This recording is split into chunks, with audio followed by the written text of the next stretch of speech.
Good morning students, how are you. चलिए, उम्मीद करते हैं आप सभी बहुत अच्छे होंगे। बेटा आज आफ्टर लॉन्ग टाइम में वीडियो बनाने जा रहा हूं, तो ध्यान से वीडियो देखेंगे। जो भी क्वेरीज हैं कमेंट बॉक्स में जरूर बताएं। एक बार फिर से आप सभी का आपके अपने यूट्यूब चैनल में बहुत बहुत स्वागत है बेटा। चलिए देखते हैं। आज जो है क्लास 10th है, एनसीईआरटी मैथ्स का क्वेश्चन नंबर एक्सरसाइज 3.3 का क्वेश्चन नंबर 3 है। चलिए देख लेते हैं क्वेश्चन बोल क्या रहा है। ये जो एक्सरसाइज थी ये पूरी आपकी सब्स्टिट्यूशन मेथड पर डिपेंड करती है। चलिए देख लेते हैं क्वेश्चन नंबर 3 का। फर्स्ट में बता चुका था फर्स्ट, तो सेकंड में बताने जा रहा हूं। The larger of two supplementary angle exceeds the smaller by 18 degree, find them. ये कह रहा है the larger of two supplementary angles से जो बड़ा एंगल है, दो सप्लीमेंट्री एंगल्स यानी दो संपूरक कोणों में जो बड़ा कोण है वो है angle exceed the smaller by 18 degree.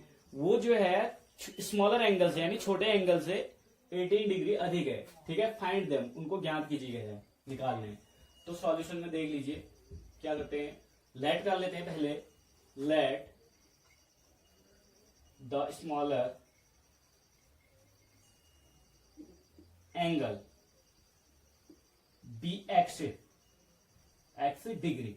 ठीक है, चलिए एंड द ग्रेटर या लार्जर बी वाई। देखो एक जो है स्मॉलर एंगल हमने एक्स डिग्री मान लिया और लार्जर एंगल वाई मान लिया। ठीक है, चलिए देख लेते हैं। अब क्वेश्चन क्या कह रहा है। The larger of two supplementary angle, यानी टू सप्लीमेंट्री एंगल संपूरक कोणों में से लार्जर एंगल जो है angle exceed the smaller by 18 degree. जो लार्जर एंगल है वो स्मॉलर एंगल से कितना अधिक है, कह रहा है 18 डिग्री। तो एक तो हमारी कंडीशन ये बनती है, तो हम फर्स्ट कंडीशन देख लेते हैं। फर्स्ट कंडीशन हम अपने अकॉर्डिंग बना लेते हैं। The sum of supplementary angle. देखो बेटा सप्लीमेंट्री एंगल आपने 9th में पढ़ा होगा, 8th में भी पढ़ा होगा। सम ऑफ सप्लीमेंट्री एंगल्स क्या होता है 180 डिग्री और कॉम्प्लीमेंट्री 90 डिग्री होता है। तो हम लिख लेते हैं 180 डिग्री। देखिए the sum of two supplementary angles, supplementary angles यानी कौन कौन है, एक तो एक्स है और एक वाई है। तो एक्स प्लस वाई दोनों एंगल तो हुए। सप्लीमेंट्री क्या होते हैं, एक दूसरे के संपूरक कोण, जो दोनों मिलकर के क्या बनाते हैं 180 डिग्री बनाते हैं। तो कौन कौन दोनों है, एक छोटा एंगल एक्स है और बड़ा एंगल वाई है। तो इस तरीके से ये जैसे लीनियर पेयर होता है, ये मैंने एक एक्स डिग्री मान लिया और एक वाई डिग्री, तो x plus y is equal to 180 degree हो जाता है आपका। ठीक है, तो इस तरीके से आपका बनेगा ये। चलिए देख लेते हैं। इज इक्वल टू 180 डिग्री, ये फर्स्ट कंडीशन थी, ये इक्वेशन 1 बन गया। अब देखिए बेटा सेकंड कंडीशन में क्या कह रहा है। नाउ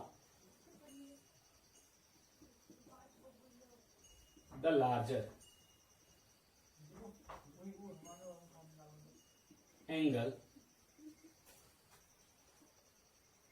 इज इक्वल टू क्या कह रहा है, स्मॉलर 18 प्लस स्मॉलर यानी स्मॉलर से 18 अधिक है। 18 प्लस स्मॉलर एंगल। चलिए समझ में आ गया होगा यहाँ पे। The larger angle is equal to 18 plus smaller angle. Larger angle क्या मान रखा है हमने, y is equal to 18 plus x, या स्मॉलर एंगल प्लस 18 भी कर सकते हैं।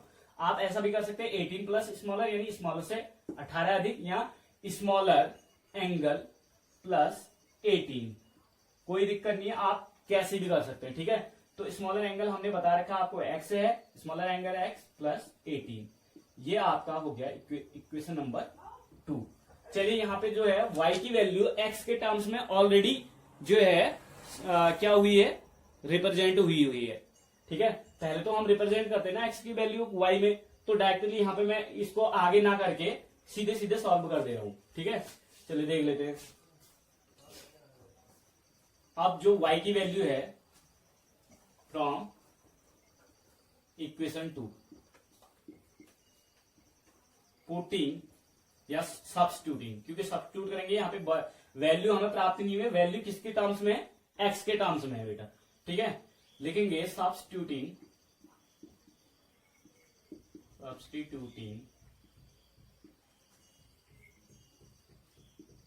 The value of y in equation 1, equation 1 में, इक्वेशन 2 से उठा रहे हैं 1 में रख दे रहे, पुट कर दे रहे, ठीक है। तो y की वैल्यू पुट कर लीजिए, x अपनी जगह पे रहेगा प्लस y की जगह पे क्या रख देना है हमें, x प्लस 18 रख देना है, ठीक है। और इज इक्वल टू क्या हो जाएगा हमारा 180 डिग्री, इक्वेशन 1 हो गया ये, ठीक। तो x दोनों x हैं तो 2x हो गया, और 18 उधर जाके क्या हो जाएगा, सबट्रैक्ट हो जाएगा, क्या हो जाएगा, सबट्रैक्ट, ट्रांसपोज हो जाएगा, ये यहाँ पे हम घटा देंगे। तो 2x इज इक्वल टू क्या आ जाएगा बेटा, 2x इज इक्वल टू घटा लीजिए, ये 2 बचा, यहाँ पे आपका कितना बचा 7 में से 1 गया 6, और बस यहाँ पे 1 है, यहाँ पे कुछ है नहीं, तो 162 डिग्री, 180 में से 18 डिग्री हमने घटा दिया, ठीक है, सबट्रैक्ट कर दिया। अब देखो ये 2 है, यहाँ डिवाइड होगा ये, x is equal to 162 upon में 2 से इसको काट लीजिए, 2 8 जा और 2 1 जा, जो है आपका x, चलिए बेटा देख लीजिए यहाँ पे 81 आ गया, x की वैल्यू 81। अब x की वैल्यू हम पुट कर देंगे जहां से हमें y की वैल्यू फाइंड होगी, ठीक है। देखिए अगर इक्वेशन 1 में भी कर सकते हैं हम चाहे तो इक्वेशन 2 में भी, और 2 में करेंगे तो बेटर रहेगा क्योंकि 2 में हमें y की वैल्यू गेट हो रही है। देखो y इज इक्वल टू क्या है, x प्लस 18, ठीक है। चलिए यहां पुट कर देते हैं हम, इक्वेशन नंबर 2 में पुट कर देंगे, इक्वेशन नंबर 2 देख लीजिए,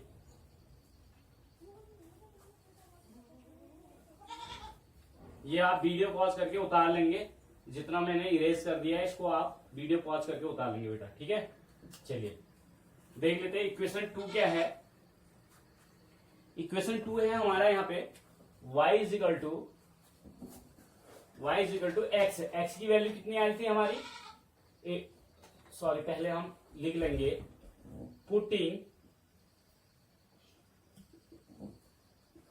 putting the value of x in equation 2, equation 2 में रखेंगे यहाँ पे, देखो y इज इक्वल टू क्या है, x प्लस 18 है, तो x की वैल्यू क्या आई है 81 आई है, और प्लस 18 हमारा ये है, ठीक है। तो दोनों को ऐड कर लीजिए, y की वैल्यू फाइंड हो जाएगी, y इज इक्वल टू कितना आ गया आपका, ये हो जाएगा आपका 8 और 1 9, और 8 और 1 9, 99 डिग्री। देखिए बेटा चलिए अब दो सप्लीमेंट्री एंगल्स का सम कितना होता है 180 डिग्री। देख लो पहला जो बड़ा जो लार्जर एंगल है आपका वो है 99 डिग्री, और जो स्मॉलर एंगल था वो x की वैल्यू जो फाइंड कर रखी थी हमने 81 डिग्री, ठीक है। चलिए देख लेते हैं, इसे आप वीडियो पॉज करके उतारते रहेंगे, ठीक है। चलिए यहां पे है आपका y की वैल्यू और x की वैल्यू, तो लिखेंगे therefore x is equal to 81 and y is equal to 99 degree. Hence the smaller angle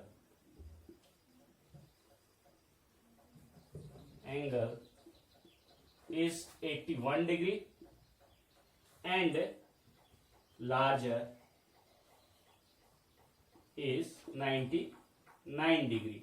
तो ये आपका आंसर हो गया बेटा। आप अपना आंसर को चेक करने के लिए आप ये भी कर सकते हैं, मैंने इक्वेशन नंबर 1 क्या माना था, x plus y is equal to 180, यानी दो संपूरक कोणों का योग जो होता है 180 डिग्री होता है। क्या दो सप्लीमेंट्री एंगल्स का सम कितना होता है 180 डिग्री, टू सप्लीमेंट्री एंगल्स का। तो पहला सप्लीमेंट्री एंगल आपका है 81 और इसका सप्लीमेंट है 99, इसको संपूरक बोलते हैं हिंदी में। तो दोनों को ऐड कर लीजिए, देखिए 1 9 और 1 10 का 0 कैरी 1, 9 में 1 कैरी जोड़ दो 10, 10 और 8 18, देखो दोनों बराबर आ रहे हैं। चलिए ये आपका प्रूव हो गया। वीडियो वॉच करके उतार लेंगे। चलिए बेटा देखिए, क्वेश्चन नंबर 3 का थर्ड है बेटा। आप सभी के पास एनसीईआरटी की बुक्स सभी के पास होंगे बेटा, क्योंकि क्वेश्चन लिखने में बहुत टाइम वेस्ट हो जाता है, इसलिए मैं पीडीएफ डाल दूंगा, उसको देख लेंगे आप। बाकी मैं क्वेश्चन का सीधे सीधे सॉल्यूशन कर रहा हूं, देख लीजिए।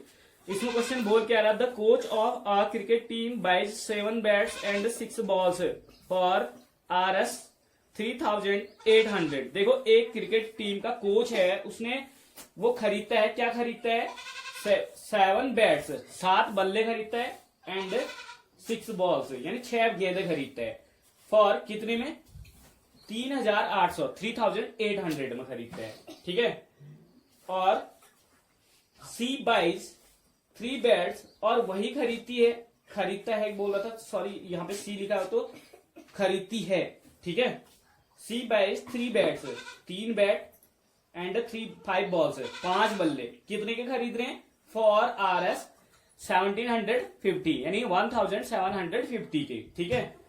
Find the cost of each bat and each ball. ये कह रहा है कि एक प्रत्येक गेंद और प्रत्येक बैट का मूल्य ज्ञात कीजिए कह रहा है। क्या क्या फाइंड करने के लिए कह रहा है बेटा, every ball and every bat, यानी प्रत्येक बल्ले और प्रत्येक गेंद का मूल्य ज्ञात करना है, यानी एक गेंद का एक बल्ले का। चलिए मान लेते हैं हम, पहले लेट कर लेते हैं,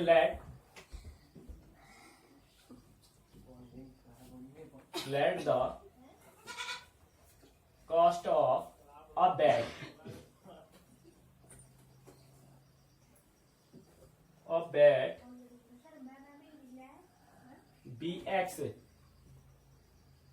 B rupees X and ball cost of ball be rupees Y। देखो एक गेंद का हमने मान लिया X और एक बैट का मान लिया हमने X और एक गेंद का मान लिया हमने Y रुपीज, ठीक है। चलिए आगे क्या बोल रहा है देख लेते हैं। फर्स्ट कंडीशन जो बोल रहा है, ये कंडीशन 1,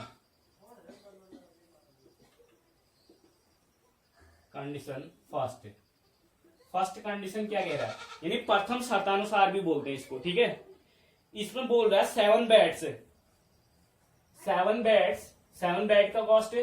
देखो एक बैट का X है तो 7 बैट का कितना हो जाएगा, 7X हो जाएगा, प्लस दूसरा कह रहा है 6 बॉल्स है, 6 गेंदों का। देखो एक गेंद का हमने Y रुपीज माना है, तो कोच कितने गेंदे खरीद रहा है, 6 गेंदे खरीदती है, तो 6 यानी एक की कॉस्ट जो है 1 की कॉस्ट Y है, तो 6 की कितनी हो जाएगी, 6 इंटू Y, यानी ज्यादा के लिए क्या करते हैं मल्टीप्लाई, तो 6Y हो जाएगी। और इजिकल टू कितना रुपीज खर्च कर रहे हो, 3800। ये सीधे आपका इक्वेशन 1 हो गया, ठीक है। चलिए नेक्स्ट बनाते हैं कंडीशन। चाहे तो आप ऐसे भी लिख सकते हैं, और चाहो तो देखिए बेटा, जहां पे 7 bat cost of 7 bat plus cost of 6 ball. देखो एक गेंद का एक बैट का जो प्राइस है वो है X रुपीज मान रखी है हमने, तो वो 7 बल्ले खरीद रहा है, 7 बल्ले, तो 7 बैट्स की कॉस्ट क्या हो जाएगी, 7X हो जाएगी। और उसने एक जो बॉल जो है, गेंद जो है Y रुपीज में खरीदी है, तो 6 बॉल खरीद रहा है वो, तो 6 बॉल कितने की आएंगे, 6Y रुपीज के आएंगे। और टोटल कितने रुपए दिए हैं उसने, स्पेंड किए हैं उसके लिए 3800। तो इन दोनों की जो कॉस्ट होंगी, 7 बल्लों का मूल्य प्लस 6 गेंदों का मूल्य बराबर कितना है, 3800 रुपया है, ठीक है। चलिए अगला देखते हैं हम, condition 2।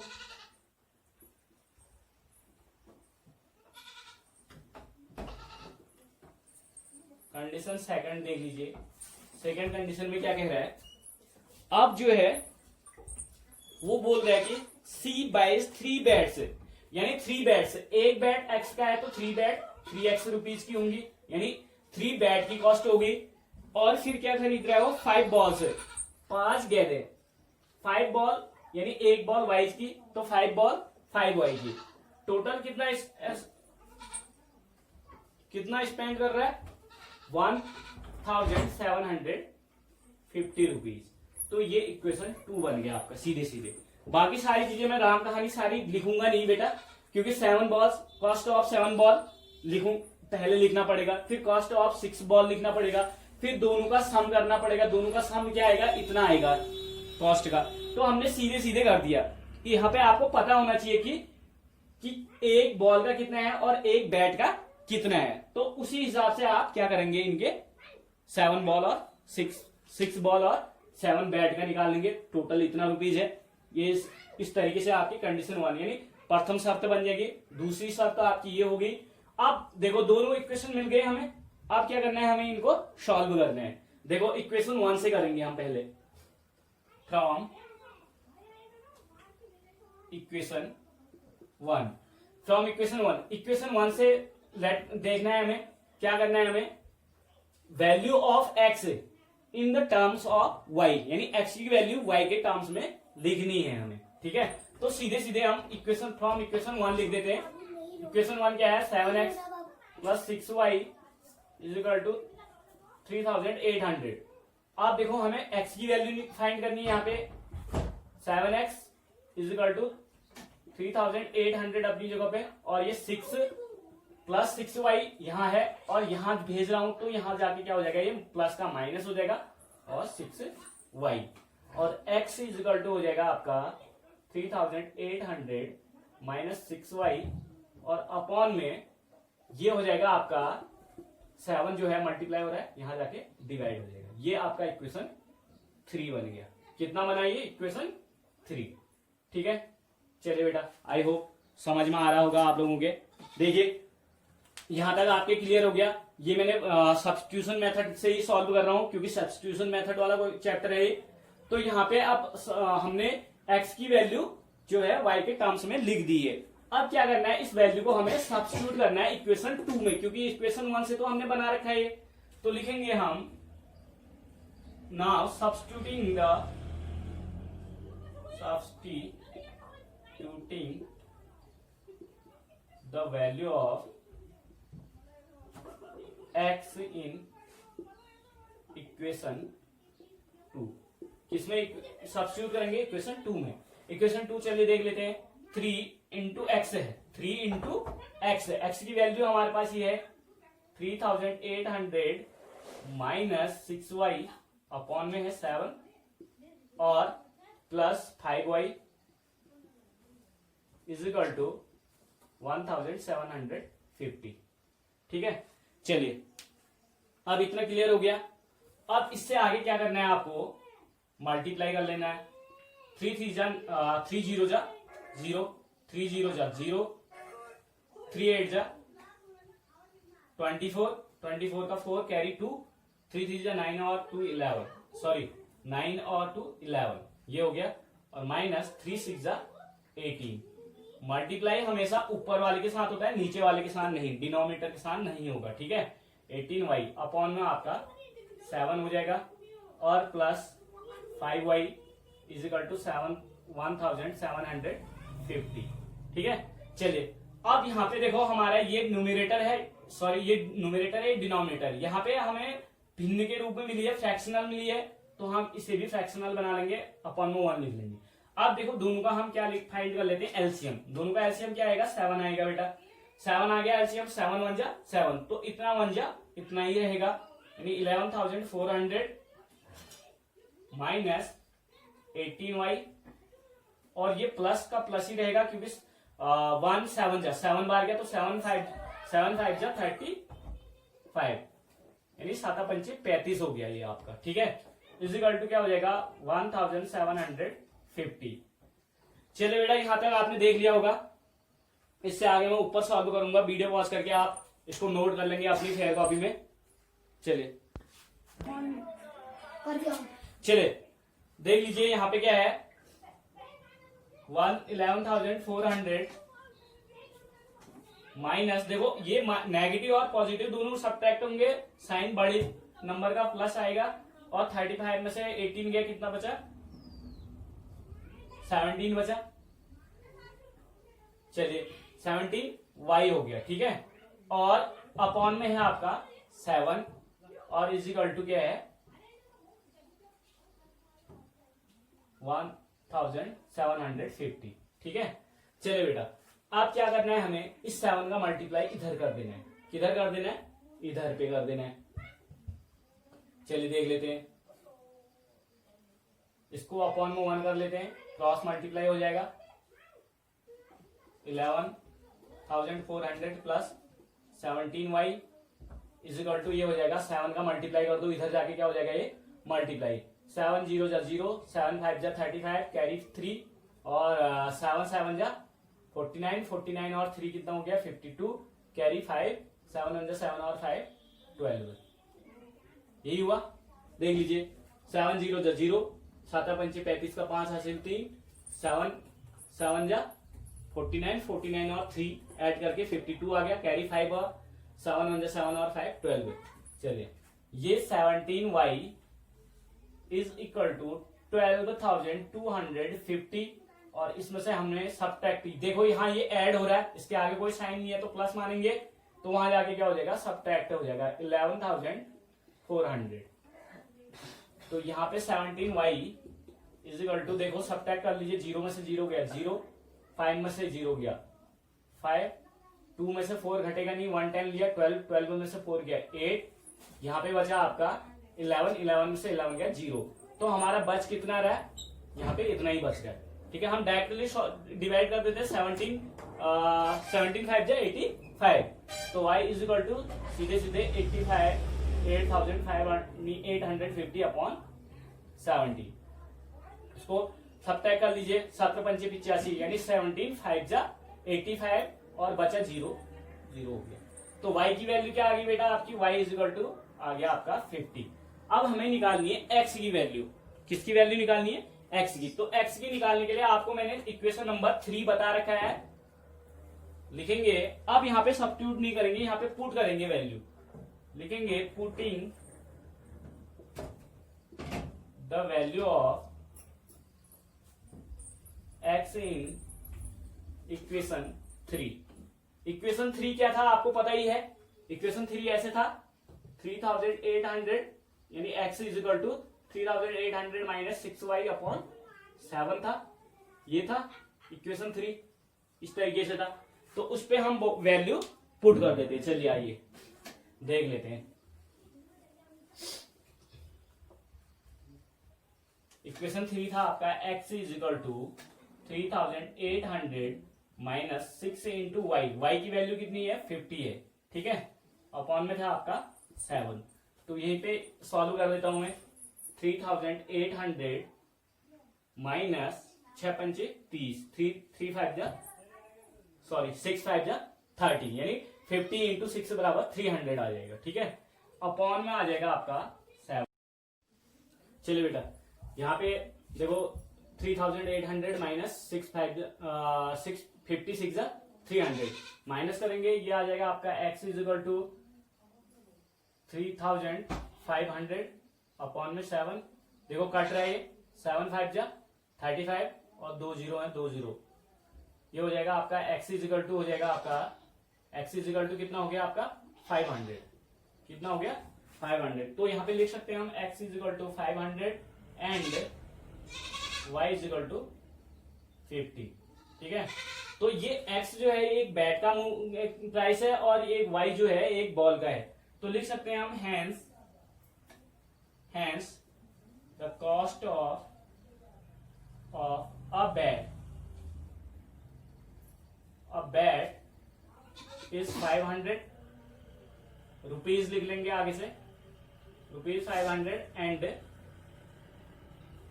Cost of a ball is ₹50। ये दोनों आपके आंसर हो गए बेटा, ठीक है।